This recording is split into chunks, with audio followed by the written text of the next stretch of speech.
তো গাইস কেমন আছেন সবাই? আশা করি আপনারা সবাই অনেক অনেক অনেক ভালো আছেন। তো গাইস আবার আপনাদের সাথে দেখা হয়ে গেল 1 মাস আগে।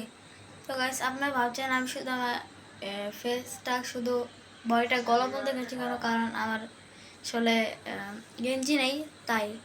তো গাইস এখন বাজে রাত 11টা বাজবে, এখন রাত। তো গাইস একটা কাজ করি, আমি আপনাদের সাথে সকাল দেখা করি।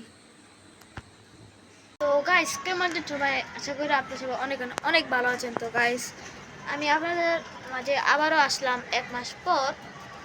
তো গাইস আজকে আমি আপনাদেরকে একটা ছোট্ট একটা আপডেট দেব আমার একটা ছোট্ট মুরগির। ছোট না, এখনো বড়ই হয়ে গেছে। তো গাইস এই যে আপনাদেরকে একটা সুন্দর একটা জিনিস দেখাই। তো গাইস এখন আমরা দিব আমার মুরগির আপডেট। তো গাইস আমি আজকে সকালে উঠে মুখ ধুলাম, মুখ ধুয়ে কিছু খেয়ে আবার কোচিংয়ে গিয়েছিলাম। আবার কোচিং থেকে 11:30 বাজে এসে একটু শুয়েছিলাম। তারপর এই যে মুরগিটাকে দেখলাম, মা সব কিছু পরিষ্কার করে দিয়েছে, অনেক কিছু। আবার কালকে যাবো আরেক জায়গায় ঘুরতে না, আমার বোন বেড়াতে গেছে, ওকে আনতে যাবো কালকে। এই কয়েকদিনে এত গরম, মানে অনেক গরম।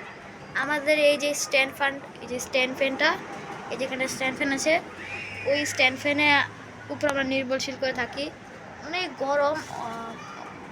এই স্ট্যান্ড ফ্যান না চালালে আমার গাও পুরো ভিজে যায়, মানে ঘামে পুরো গাও ভিজে যায়, আবার অ্যালার্জিও হয়।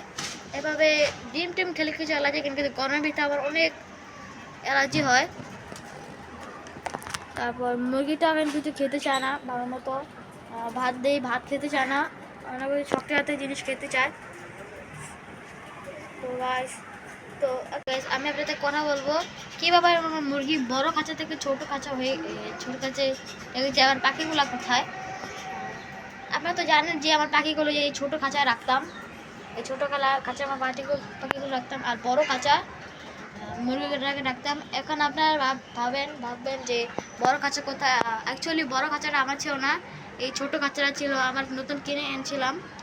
বড় খাঁচারা যাদের ছিল তারা যাচ্ছিল, তাই ওদের দিয়ে দিয়েছি। এখন পাখি কোথায় রাখবো? এখন মুরগি তো কোনো জায়গায় তো রাখার জায়গা নেই। তারপরে পাখিগুলো আমার ভাইকে দিয়েছিলাম বড় করে।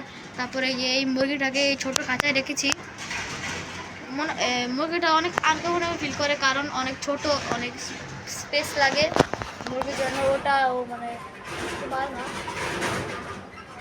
তো গাইস আমরা মুরগিটাকে একটা বাটি কিনে দিয়েছিলাম খাওয়ার জন্য। তো গাইস এই যে বাটিটা অনেক আগে কিনে দিয়েছিলাম, ঈদের আগের দিন খেয়েছিল, কারণ ও ভাত অনেক ছিটায়, ফালায়, অনেক কিছু করে। ভাত মানে এভাবে ট্রেতে পুরো ভাত পরে থাকে, পুরো নোংরা হয়ে থাকে, তাই ওকে না ফালায়, তাই ওকে এবার কিনেছিলাম। কিন্তু এটা দিয়ে তাও পালাতে পারে, কিন্তু অল্প ফালায়, এটা ভালো যে অল্প ফালায়। আমাদের ভিডিওতে তো আর কিছু দেখানোর নেই। তো guys thank you so much for watching, bye. আর আমার ইউটিউব চ্যানেলটা সবাই লাইক করে দেবেন, সাবস্ক্রাইব করে দেবেন। Thank you so much for watching, by.